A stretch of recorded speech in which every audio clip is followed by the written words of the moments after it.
Assalamualaikum warahmatullahi wabarakatuh. Perkenalkan nama saya Afiza Jutama Saputri dengan NIM A1A325103 dari Prodi Pendidikan Pancasila dan Kewarganegaraan akan membuat tugas video dari mata kuliah globalisasi dengan bab dari buku Dinamika Isu-isu Global Kontemporer dengan bab lingkungan hidup, energi, dan pemanasan global. Lalu selanjutnya Global Governance dan tata kelola dunia internasional yang akan saya jelaskan di video selanjutnya. Lingkungan hidup dan energi merupakan dua aspek yang tidak bisa dipisahkan dari kehidupan manusia. Setiap aktivitas manusia melalui industri, transportasi, hingga rumah tangga membutuhkan energi. Namun, penggunaan energi yang berlebihan, terutama yang berasal dari bahan bakar fosil, telah menimbulkan berbagai masalah lingkungan seperti polusi dan pemanasan global. Dalam konteks global, permasalahan ini menjadi semakin kompleks karena adanya perbedaan kepentingan antar negara. Negara maju sudah lebih dulu menikmati hasil industrial, sementara negara berkembang masih berusaha mengejar pembangunan.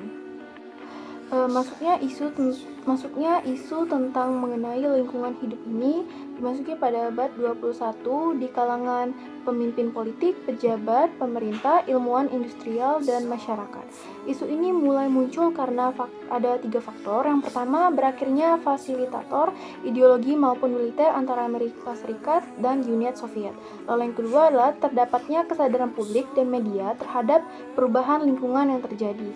Lalu yang ketiga adalah scientific komunitas membeberkan informasi lingkungan kepada para pembuat kebijakan. Contohnya, terdapatnya lubang pada lapisan ozon di Antartika pada tahun 1980. Kemudian menjadi isu global. Yang pertama adalah beberapa masalah lingkungan hidup secara intern bersifat global. Lalu yang kedua, beberapa masalah dikaitkan dengan eksploitasi the global komunis. Yang ketiga, banyak masalah lingkungan hidup yang melewati batas-batas negara. Lalu yang keempat, banyak proses eksploitasi yang berlebihan oleh beberapa negara. Lalu yang ketiga adalah tantangan dalam politik internasional. Nah, dalam politik internasional ini, isu lingkungan sering kali sulit diselesaikan karena adanya konflik kepentingan. Seperti negara maju biasanya mendorong kebijakan pengurangan emisi, tetapi di sisi lain mereka adalah penyumbang emisi terbesar di masa lalu. Nah, sementara itu negara berkembang berargumen bahwa mereka juga berhak untuk berkembang dan meningkatkan ekonomi. Akibatnya, sering terjadi perdebatan tentang siapa yang bertanggung jawab dan seberapa besar kontribusinya. Lalu yang keempat adalah The Tragedy of Commons. Konsep The Tragedy of Commons ini adalah menjelaskan situasi di mana sumber daya bersama digunakan secara berlebihan karena setiap individu atau negara ingin mendapatkan keuntungan yang maksimal atau lebih banyak. Contohnya adalah penangkapan ikan berlebihan di laut, lalu penggunaan udara sebagai tempat pembuangan emisi. Karena tidak ada kepemilikan khusus, semua pihak cenderung mengeksploitasi tanpa memikirkan keberlanjutan, sehingga pada akhirnya merugikan semua pihak. Lalu yang kelima ada mencegah overexploitation of the commons, di mana lingkungan tidak bisa pulih kembali dalam waktu yang cepat. Jadi politik nasional ini merespon masalah ini dalam beberapa hal. Yang pertama adalah melakukan pengembangan, yang kedua implementasi, yang ketiga adalah efektivitas rezim-rezim internasional. Untuk mengatasi hal ini diperlukan regulasi yang tepat, lalu kerjasama internasional, serta kesadaran bersama. Contohnya seperti pembatasan kuota penangkapan ikan, industri-industri atau pabrik-pabrik dilarang untuk membuang sampah atau hasil produksi mereka di sungai, agar kerjasama atau sumber daya bersama terus agar tidak mengalami kerusakan. Lalu selanjutnya adalah isu energi dan lingkungan hidup. Amerika Serikat menjadi salah satu negara penghasil emisi gas rumah kaca terbesar di dunia. Namun, Amerika Serikat menjadi negara yang paling tidak taat usaha mengurangi laju emisi CO2. Nah, hal ini juga terjadi di China dan India. Kedua negara ini melaju menjadi kekuatan ekonomi di kawasannya. Namun, negara ini mendorong peningkatan penggunaan bahan bakar fosil dan batu bara. Cina telah menyumbang emisi gas CO2 terbesar setelah Amerika Serikat. Negara-negara makmur seperti Amerika Serikat, manusia bukan lagi terancam karena kelaparan, tetapi menjadi korban dalam bencana alam. Lalu selanjutnya, asal-muasal bencana. Ada banyak cara yang bisa digunakan untuk menggambarkan bencana lingkungan yang kini melanda banyak negara, baik maju, berkembang, ataupun yang kurang berkembang. Sebagaimana yang sudah dijelaskan oleh banyak ilmuwan dan telah dipaparkan sebagian besar, bencana lingkungan ini disebabkan oleh banyaknya aktivitas manusia. Pertanyaannya, aktivitas manusia yang seperti apa yang menyebabkan bagian terbesar kerusakan lingkungan ini? Nah, contohnya seperti deforestasi yang disebabkan oleh banyak faktor yang kompleks menjadi salah satu penyebab utama kerusakan lingkungan. Kemudian pertanian ladang pindah, perkebunan sawit, dan industrialisasi telah memberikan sumbangan signifikan atas kerusakan lingkungan yang melanda dunia sekarang ini. Selanjutnya adalah kelangkaan energi. Semakin menipisnya ketersediaan energi yang tidak dapat diperbarui dan berbagai akibat yang disebabkan oleh energi ini terhadap lingkungan. Nah, para ilmuwan dan pemimpin dunia mulai mengembangkan energi alternatif. Beberapa negara seperti Jerman dan Brazil serta negara-negara lain berusaha mengembangkan bahan energi alternatif dalam bentuk bahan bakar hayati, yaitu biomasa atau biofuel. Meskipun dalam kasus sumber energi hayati ini telah menciptakan kekhawatiran berlebihan fungsi-fungsi bahan pangan untuk industri bermotor, ini akan mengancam pada tataran tertentu keamanan pangan atau food safety. Selanjutnya adalah pemanasan global dan perubahan iklim. Pemanasan global terjadi akibat peningkatnya gas rumah kaca seperti karbon oksida di atmosfer. Nah, selain peningkatan suhu, dampak lain yang juga dirasakan oleh masyarakat akibat pemanasan global adalah munculnya pola curah hujan yang tidak teratur. Nah, Amerika Serikat mengalami peningkatan jumlah bencana alam seperti banjir dan juga siklon. Begitu juga dengan Cina. Bencana alam yang demikian tentu memberikan kerugian yang tidak sedikit bagi masing-masing wilayah. Selain ini, produksi pangan di wilayah-wilayah ini juga menjadi terganggu akibat terjadi banjir dan juga badai. Singkatnya, dampak-dampak perubahan iklim dapat dilihat dalam kutipan berikut. Yang pertama, peningkatan suhu sedang. Sejak tahun 1990, suhu rata-rata tahunan telah meningkat sekitar 0,3 derajat Celcius pada seluruh musim.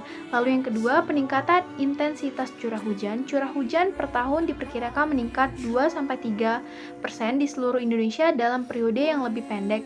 Meningkatnya resiko banjir secara signifikan. Lalu yang ketiga adalah ancaman terhadap keamanan pangan sebagai akibat perubahan iklim pada bidang pertanian. Lalu yang keempat adalah naiknya permukaan air laut. Ini akan mengenai daerah produktif pantai, mempengaruhi pertanian dan menghidupkan pantai, termasuk pertambakan ikan dan udang, produksi padi dan jagung. Yang kelima adalah air laut bertambah hangat, mempengaruhi keanekaragaman hayati kelautan dan memberi tekanan lebih pada terumbu karang yang sudah terancam. Lalu yang keenam adalah merebaknya penyakit yang berkembang biak lewat air dan vektron seperti malaria dan demam berdarah. Lalu yang selanjutnya adalah upaya mengatasi global warming di tingkat negara. Setiap negara memiliki kebijakan masing-masing dalam mengatasi pemanasan global, seperti mengurangi penggunaan bahan bakar fosil, lalu mengembangkan energi terbarukan, yang ketiga melakukan reboisasi, lalu yang terakhir serta membuat regulasi lingkungan. Namun, keberhasilan kebijakan ini sangat bertanggung pada komitmen dan konsistensi pemerintah tersebut. Lalu selanjutnya respon di tingkat global. Karena sifatnya global, masalah ini membutuhkan kerjasama internasional. Negara-negara bekerjasama melalui berbagai forum dan perjanjian untuk mengurangi dampak perubahan iklim ini. Kerjasama ini penting agar upaya yang dilakukan bisa lebih efektif dan merata. Lalu yang terakhir adalah Bali Roadmap. Bali Roadmap ini merupakan hasil konferensi internasional tentang perubahan iklim yang diadakan di Indonesia pada tahun 2007. Isu utamanya yang pertama adalah rencana kerja global untuk mengurangi emisi. Lalu yang kedua, peningkatan kerjasama antar negara. Yang terakhir, ikut serta dalam dukungan bagi negara berkembang. Ini menjadi langkah awal menuju kesepakatan global yang lebih besar. Kesimpulannya adalah isu lingkungan hidup, energi, dan pemanasan global merupakan tantangan besar yang saling berkaitan dan berdampak secara global. Diperlukan kerjasama internasional, kebijakan yang tepat, serta kesadaran individu untuk menjaga keberlanjutan lingkungan. Sebagai mahasiswa, kita harus lebih kritis peduli terhadap isu ini karena masa depan lingkungan ada di tangan kita. Terima kasih. Jadi, saya akan melanjutkan dengan bab Global Governance dan Tata Kelola Dunia Internasional. Yang pertama adalah pendahuluannya, akan saya bacakan. Jadi, dalam perkembangan hubungan internasional, peran negara sebagai aktor utama mulai mengalami perubahan. Saat ini muncul berbagai aktor lain seperti organisasi internasional, perubahan multinasional, dan organisasi non-pemerintahan yang ikut berperan dalam mengatur isu-isu global. Hal ini disebabkan karena masalah yang dihadapi dunia semakin kompleks dan saling terhubung. Contohnya, krisis ekonomi di suatu negara bisa berdampak ke negara lain, atau masalah lingkungan di suatu wilayah bisa mempengaruhi kondisi global. Oleh karena itu, dibutuhkan suatu sistem yang mampu mengatur interaksi antar aktor tersebut, yang kemudian dikenal sebagai global governance. Lalu yang kedua adalah governance, government, dan global governance. Jadi, secara konsep, governance ini adalah proses atau cara mengelola suatu urusan publik dengan melibatkan berbagai pihak. Beberapa dengan sistem tradisional dan hanya mengandalkan pemerintah. Governance menekankan pada partisipasi banyak aktor, transparansi, dan pengembalian keputusan, serta akuntabilitas.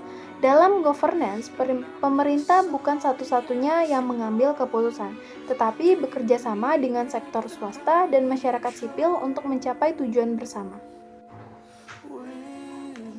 Perlu dibedakan antara government dan global governance. Government adalah lembaga resmi negara yang memiliki kuasaan hukum untuk membuat dan menegakkan aturan wilayah tertentu. Sedangkan global governance adalah sistem pengelolaan dunia yang tidak memiliki pemerintahan pusat. Artinya, dalam global governance tidak ada pemerintahan dunia. Yang ada adalah kerjasama, kesepakatan, dan aturan yang disepakati bersama oleh negara-negara dan aktor lainnya. Jadi, global governance lebih bersifat koordinatif daripada otorita. Lalu yang keempat, faktor pendorong kemunculan global governance. Munculnya global governance tidak terjadi begitu saja, tetapi dipengaruhi oleh beberapa faktor. Yang pertama yaitu globalisasi, dunia menjadi semakin terhubung dalam bidang ekonomi, politik, dan sosial. Yang kedua, meningkatnya masalah global, seperti perubahan iklim, terorisme, pandemi, dan krisis sosial. Yang ketiga adalah interdependensi antar negara. Negara saling bergantung satu sama lain sehingga tidak bisa berdiri sendiri. Yang keempat, perkembangan teknologi, informasi dan komunikasi yang cepat membuat dunia semakin terintegrasi. Lalu yang terakhir, yang kelima, peran aktor non-negara, seperti NGO dan perusahaan multinasional yang memiliki pengaruh yang besar. Lalu selanjutnya, global governance sebagai solusi permasalahan global. Global governance hadir sebagai upaya yang mengatasi permasalahan melalui kerja sama internasional. Beberapa bentuk implementasinya, yang pertama adalah perjanjian internasional, yang kedua organisasi global, lalu yang ketiga kerja sama antar negara. Keunggulannya adalah dapat mengkoordinasikan kebijakan global, lalu menciptakan aturan bersama, yang terakhir ikut serta mengurangi konflik yang terjadi. Adapun kelemahannya, tidak memiliki kekuatan hukum yang mengikat secara penuh, lalu bergantung pada kesadaran dan kepatuhan negara. Lalu selanjutnya, World Organization atau WTO dan tata kelola perdagangan global. WTO merupakan organisasi internasional yang mengatur perdagangan antar negara. Peran utama WTO adalah menetapkan aturan perdagangan internasional, mengurangi hambatan perdagangan seperti tarif dan kuota, dan menyelesaikan sengketa perdagangan. Contohnya, jika terjadi konflik dagang antara dua negara, WTO dapat menjadi mediator, namun WTO juga memiliki tatanan seperti ketimpangan kekuatan antar negara maju dan berkembang, serta kritik bahwa sistem perdagangan global belum sepenuhnya adil. Lalu selanjutnya tata kelola pembangunan global. Tata kelola pembangunan global bertujuan untuk menciptakan kesejahteraan yang merata di seluruh dunia. Fokus utamanya adalah mengurangi kemiskinan, meningkatkan kualitas hidup, lalu pembangunan berkelanjutan. Namun, tantangan utamanya adalah kesenjangan antar negara maju dan berkembang, lalu keterbatasan sumber daya.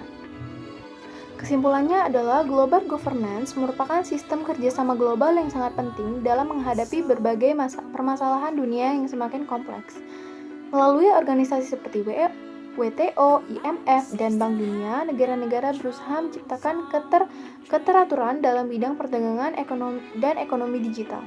Namun, global governance juga menghadapi berbagai tantangan, terutama dalam hal keadilan dan kesetaraan antar negara.